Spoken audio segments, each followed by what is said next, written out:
وبما أنه شهر رمضان الكريم قرب ينعاد عليكم بالصحة والعافية يا رب، عملت معكم اليوم شكل هلال رمضان.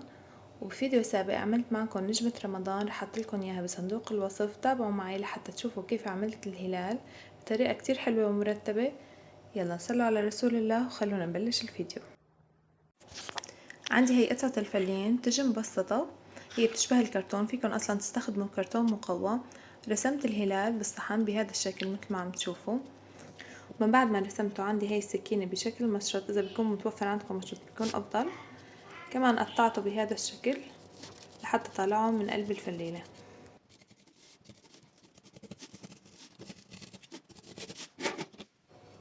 مثل ما خبرتكم فيكم كمان تعملوها بالكرتون، إذا كانت الكرتونة عندكم مي قوية فيكم تعملوا هلالين تلزقوهم في بعض لحتى تقوى وتقدر تحمل النجم.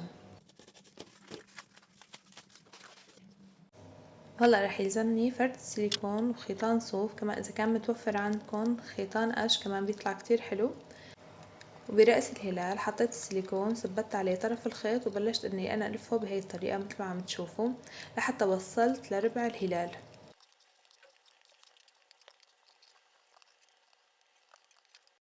وبس خلصت كمان ثبته بالنهاية بالوش الخلفي للهلال. وبالطرف الثاني كمان عملت بنفس الطريقة، وبالنص كمان. اهم شي انكم ببداية ونهاية الخيط انكم تثبتوه منيح بفرد السيليكون. هلا انا حطيت من هذا الورد لانه مثل ما خبرتكم اني انا عملت نجمة رمضان وحطيت عليها من هذا الورد لحتى يلبقوا لبعض. لهيك عملته. انتو فيكم تكملوا الخيطان للاخير، كمان بيطلع منظره وشكله كتير حلو.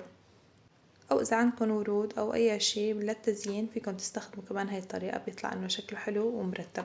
وبالمتوفر فينا نزين، ما في داعي انه نتكلف، هي بس افكار لحتى نشجع بعضنا انه نعمل زينة يدوية وحلوة لهالشهر الكريم. الأعمال اليدوية بشكل عام بتعطي طاقة كتير حلوة، فما بالكم وقت نحن عم نحضر لهالشهر الفضيل.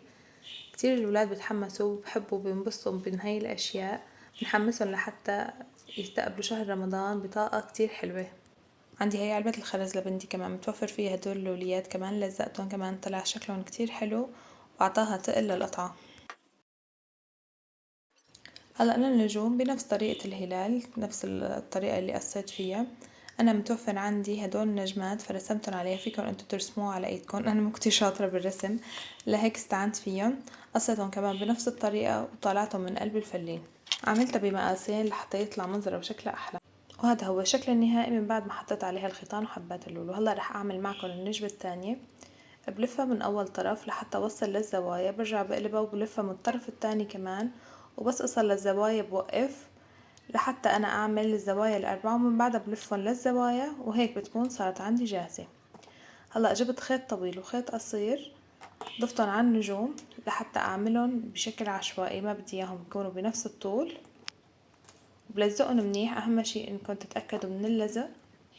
ومن بعدها حطيتهم على الهلال ودمجت الخيطان في بعضها وضفت عليهم اللاصق مثل ما عم تشوفوا هلأ، لحتى أتأكد إنه لزقوا منيح مع بعض وما يرجعوا يفكوا.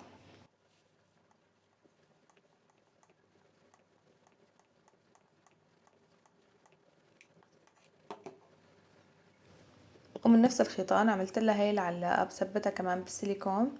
فيكن انتو تحطوا دبل فيس، بس انا حطيتها هلا هي بشكل مبدئي لحتى اورجيكم الشكل النهائي للهلال. وهيك بتكون خلصت معي، ويلا لحتى نشوف الشكل النهائي.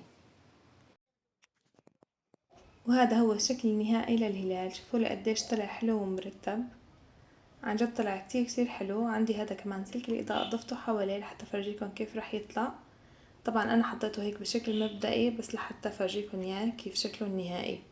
جربوا هاي الطريقة بعمل الهلال، رح تعطيكم نتيجة كتير حلوة، رح تحبوها اكيد. ان شاء الله تكونوا حبيتوا فيديو اليوم. ما تنسوني من لايك والاشتراك اذا حبيتوا الفيديو، وفعلوا زر الجرس لحتى يوصلكم كل جديد. وهلأ بقلكم بأمان الله.